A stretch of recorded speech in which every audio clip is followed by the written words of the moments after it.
আমাদের সঙ্গে এই মুহূর্তে টেলিফোন লাইনে রয়েছেন প্রাক্তন পুলিশ কর্তা সলিল ভট্টাচার্য। সলিল বাবু, আপনার মনে থাকবে অতি সম্প্রতি কলকাতা দেশের মধ্যে সুরক্ষিততম শহর হিসেবে চিহ্নিত হয়েছে। গতকাল মুখ্যমন্ত্রী মমতা বন্দ্যোপাধ্যায় তিনি বারবার বলেছেন যে এই শহরের আইন শৃঙ্খলা সব থেকে ভালো। তিলজলা থানা এলাকায় সেখানে একজন প্রমোটার, তাকে বেধড়ক মারধর করা হয়। গত 5 বছর ধরে তোলা চেয়ে আসছিলেন পাড়ার কিছু ছেলে এবং সেখানে মিটমাট করা হবে এই কথা বলে তাকে ডেকে নিয়ে যাওয়া হয়, বেধড়ক মারধর করা হলো, হাসপাতালে আজকে তার মৃত্যু হলো। দেখুন, আমি যেটা বলতে চাইছি যে আগে তো সিন্ডিকেট ছিল, তোলাবাজি ছিল, এখন তো সুপার সিন্ডিকেট চলছে এবং যা চলছে ঘটনা, এটাতে আমার দৃঢ় বদ্ধমূল ধারণা যে আজকে শাসক দলের কোনো শাসন আর এদের প্রতি নেই, কোনো কন্ট্রোলই নেই। এই যে সিন্ডিকেট, যারা সিন্ডিকেটের রচয়িতা যে শাসক দল, তারাই তাদের কন্ট্রোল হারিয়ে ফেলেছে, 1 নম্বর। 2 নম্বর হচ্ছে তিলজলাটা কোথায়? একদম বালিগঞ্জের লাগোয়া, বালিগঞ্জের বর্ডার। মানে আমি বালিগঞ্জ ফাঁড়ি থেকে মানে পায়ে হেঁটে বোধহয় 5 মিনিটের রাস্তা বা 10 মিনিটের রাস্তা, ব্রিজটা পার হলেই। তিলজলার বুকে প্রমোটারকে দিনের বেলায় পিটিয়ে মেরে, তোলাবাজরা পিটিয়ে মেরে, সিন্ডিকেট, সুপার সিন্ডিকেটের লোকেরা যারা রেগুলার তোলা তুলছে, তারা পিটিয়ে মেরে সে লোকটা মারা গেল। তাহলে এখন আমি বলছি আবার আইন শৃঙ্খলা আছেটা কি?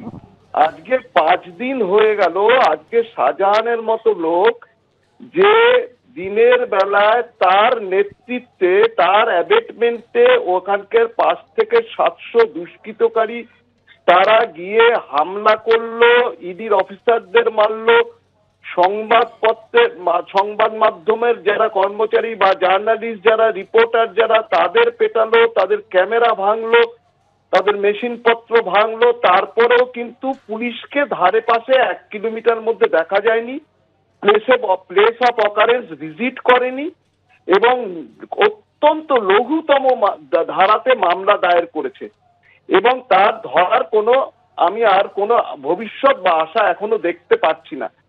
যদি আগামী দিনে কোনোদিন যদি ধরা পড়ে শাহজাহান, তাহলে জানবে পুলিশের সঙ্গে প্যাচ আপ করে, পুলিশের সঙ্গে কম্প্রোমাইজ করে ও সারেন্ডার করবে এবং ওখান থেকে বের নেওয়ার চেষ্টা করবে, কিন্তু সেটা পারবে না। সলিল বাবু, ধন্যবাদ আমাদের সঙ্গে কথা বলার জন্য। আবির দত্ত আমাদের প্রতিনিধি সরাসরি রয়েছেন, আবারও চলে যাব। আবির, গত 5 বছর ধরে টাকা চাওয়া হচ্ছিল, তোলা চাওয়া হচ্ছিল, তারা কি পুলিশের কাছে গিয়েছিলেন? নিহতের পরিবার কি বলছেন? তারা তো রয়েছেন এখন। এই 5 বছর ধরে কোন রকম আইনি ব্যবস্থা, কোন আইনি সাহায্য নেওয়ার চেষ্টা করেছিলেন?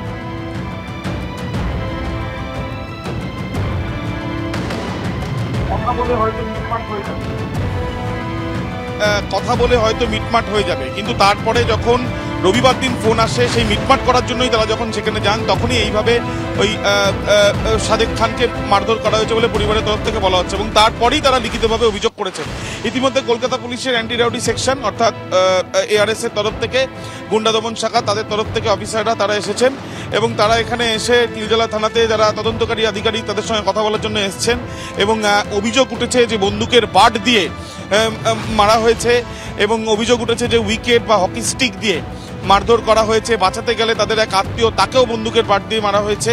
যদি ওই সমস্ত তথ্য খতিয়ে দেখা হচ্ছে বলে পুলিশের তরফ থেকে বলা হচ্ছে। তবে এই যে ঘটনায়, এই ঘটনায় যে ব্যক্তি আহত হয়েছিলেন, তাকে অ্যাটেম্প টু মার্ডারের অভিযোগ হয়েছিল, তিনি হাসপাতালে চিকিৎসাধীন ছিলেন।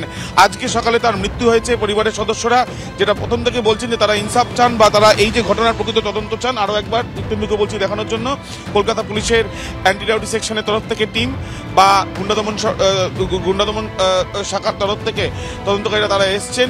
ডিভিশনাল ডিসি তিনিও রয়েছেন। এই ঘটনার তদন্ত করা হচ্ছে, এমনটাই পুলিশের তরফ থেকে বলা হচ্ছে। আবির, তুমি আমাদের সঙ্গে থাকো।